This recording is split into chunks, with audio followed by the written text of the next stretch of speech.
narrative in a mobile game isn't really seen as thought-provoking or even necessary. Still, I find myself wanting a decent plot with my gacha addiction. When I first started SINoALICE, I was greeted by 2 creepy puppets that gave me chills from their illustrations and voiceover. I then prepared myself for a story-driven gacha game that could potentially do more for me than empty my wallet. Developer PokeLabo, along with lead writer Yoko Taro, known for his work on Drakengard and Nier, delivers dark and intriguing stories of some familiar fairy tales. おばあさんも狼さんも漁師さんもみんな大好きだから。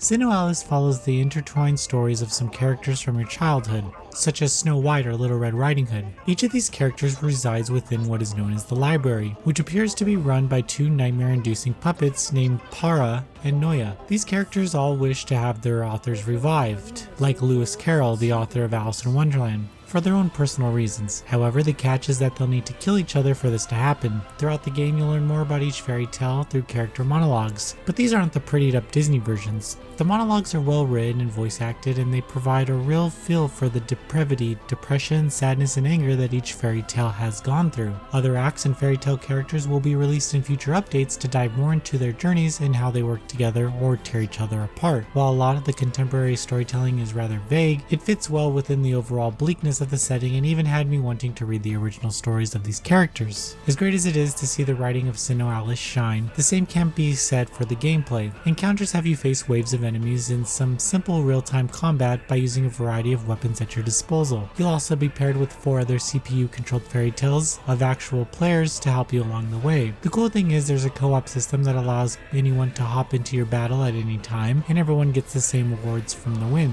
However, the actual battles aren't as intricate as they could be, since what you're doing is selecting from a rotating hand of cards that have your weapons on them. You get your weapons through the gacha pulls, which are the main priority, not pulling fairy tale characters. Selecting a weapon card has you attack, heal, buff, or debuff depending on the weapon's abilities. You do have to think about things like the weapon's element versus the element of your enemy, managing your SP meter, which your weapons are tied to, and whether or not you have to use a weapon that heals you after an attack. You can level up your weapons and characters using them, making up for an overall gear score, which indicates your power. It's more or less reminiscent of elements that many old school RPGs feature, but instead of selecting attack or magic a bunch of times, you tap on weapons. You can also summon nightmares that give various buffs to your team during a fight. Again, not the most exciting system, but it's serviceable enough. I understand gacha games aren't always known for their AAA levels of gameplay, but I was still disappointed with these offerings. There just seems to be a lot of room to add more robust systems in SINoALICE. At the very least, the game has a fun way to regain stamina as you play more in the form of a swiping minigame. The Coliseum Mode uses the same battle system, except imagine having 10 players providing additional support for your top 5 players. The 5 highest guild score members act as the primary attackers against the opponent. The remaining members stay in the back line where they attack, heal, and summon nightmares the same as the front line, but from a safe distance. Your guild's main goal is to break through the opponent's team to get their guild battleship and start smashing it up and gaining points. The team with the most points after 15 minutes of furiously selecting weapons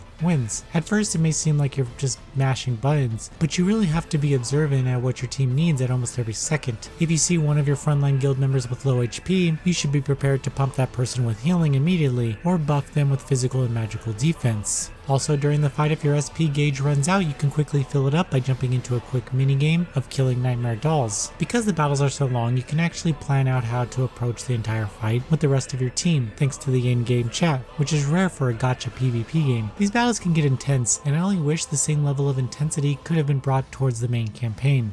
人を欺く楽しさに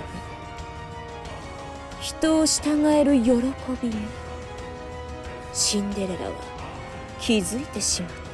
SINoALICE gives us a rather gripping narrative that mobile fans may not be accustomed to. The dark fairy tale themes are a product from the mind of developer Yoko Taro, and it works exceptionally well with the presentation. Unfortunately, the same genius isn't found in the battle system outside of the standout online guild battles. It's unlikely the current gameplay formula will change, but the game's story and characters will surely keep you invested across future updates. Noisy Pixel is giving SINoALICE a 7 out of 10. Thank you for watching. Please read the full review on noisypixel.net. Noisy Pixel is run by a group of gamers who work hard to deliver news, reviews, previews, and more. Please subscribe to keep up with all our future content.